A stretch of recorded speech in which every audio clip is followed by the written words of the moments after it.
అబ్బా ఊంపుహార్లో వేలగాని వెళ్ళొచ్చాడు. ఎవరది? నేనండి. ఆఫ్టర్ 1 year కాదు, ఆఫ్టర్ 7 months.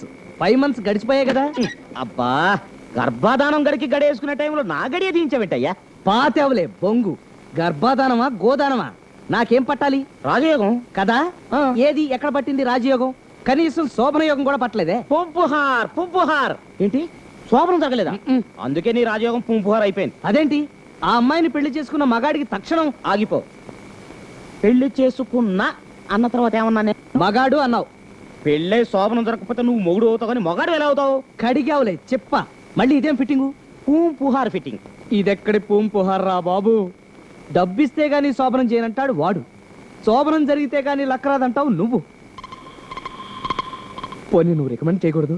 ఏ ఉద్యోగానికన్నా అయితే కుర్రాడు బుద్ధిమంతుడు బాగా పనిచేస్తాడని చెప్పొచ్చు. శోభనానికి ఏమని చెప్పి రికమెండ్ చేయమంటావయ్యా? అదే చెప్పు. ఉప్పులో చాపెట్టి కొడతారు. మరి ఇప్పుడు ఎలాగయ్యా బాబు? మాయల పకీరు ప్రాణం చిలకలో పెట్టట్టు నా రాజయోగం పట్టుకెళ్ళి అక్కడ పెట్టావు. పోనీ మారు వేషంలో వెళ్ళి రేపు చేసుకోవచ్చా? ఎల్లుండి కూడా చేసుకోవచ్చు. నువ్వు ఎప్పుడు చేసావు ఏం చేసావు అన్నది కాదు, బ్లడ్ పుంపుహార్ అవటం ముఖ్యం. అయితే ఎల్లుండి దాకా ఆగను, రేపే చేస్తా. టాటా బిర్లా.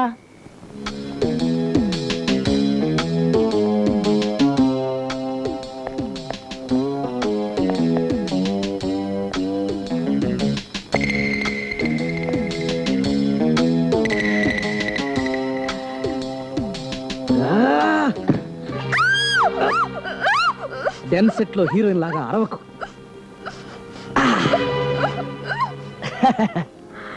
శ్రీవారు మీరా?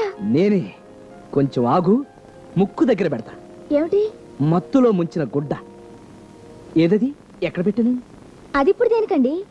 నీకు మత్తిచ్చి నిన్ను రేప్ చేయటానికి. ఏమిటో హ్యాపీగా పాలు తాగి ఫస్ట్ నైట్ చేసుకోవాల్సిన కొత్త జంటకి రేపులు ఇవాళలు చేసుకోవాల్సిన కర్మ పట్టింది. దీనికి అంతటికి కారణం మీ బాబే. వాడి సంగతి నేను కింగనయ్యాక తేల్చేస్తాను. ముందు నీ సంగతి చూసేస్తాను. ఎవడ్రా వాడు? నువ్వా? లచ్చట్టుకుని లచ్చనంగా ఈది గుమ్మంలోంచి రావాల్సింది పోయి దొంగలాగా దొడ్డు గుమ్మంలోంచి వచ్చేస్తావా? నవిలావులే చొట్ట. తెలిసి తెలియకుండా మాట్లాడుకో. నేనేం గుమ్మంలోంచి రాలేదు, గోడ దూకొచ్చాను. తిన్నావులే గ్రాస్. ఎదవేస్తాలు వేసేవంటే నిన్ను కైమా చేసేయగలను. నా కూతురు ఈడో అయినా పర్లేదు. విన్నావా భార్యమణి?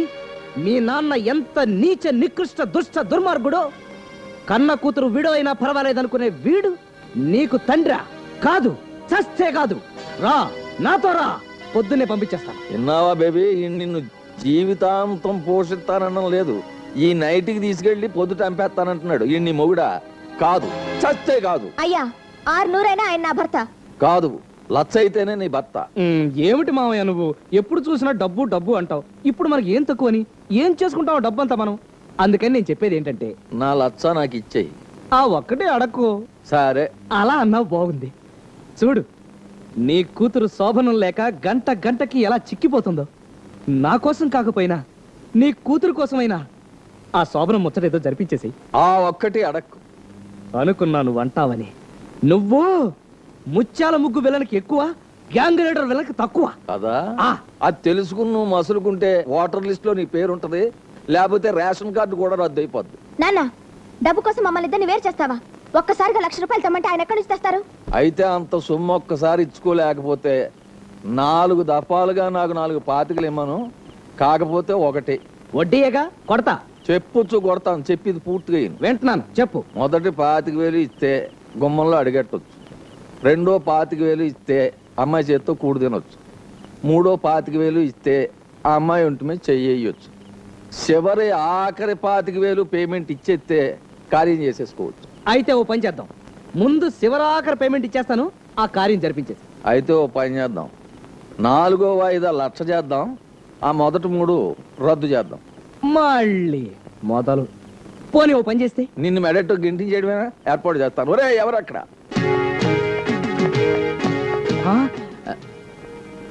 మెడబెట్టి బయటికి కంటిస్తే 4 రకాలుగా అనుకుంటారు. చేత నేనే అల్లు టైప్ లో స్టైల్ గా బయటకు వెళ్ళిపోతాను. నువ్వు సైలెంట్ గా ఉంటా. ఏమాయ్ వెళ్ళొస్తానాయ్? వెళ్ళొస్తాను మావి గారు. ఇదిగో మీ అమ్మాయి గారిని పువ్వులా చూసుకోండి, మామయ్య గారు ఆరోగ్యం జాగ్రత్త. పట్టు పట్టు చెయ్యబట్టు చిన్నదాని చింగేబట్టు నన్ను నిలుగాచి పెట్టు ఓ పుల్లోడా. కట్టు కట్టు చీరే కట్టు ఉంటే చూపు దూరేటట్టు నోరు కాస్త ఊరేటట్టు ఓ బుల్లమ్మ.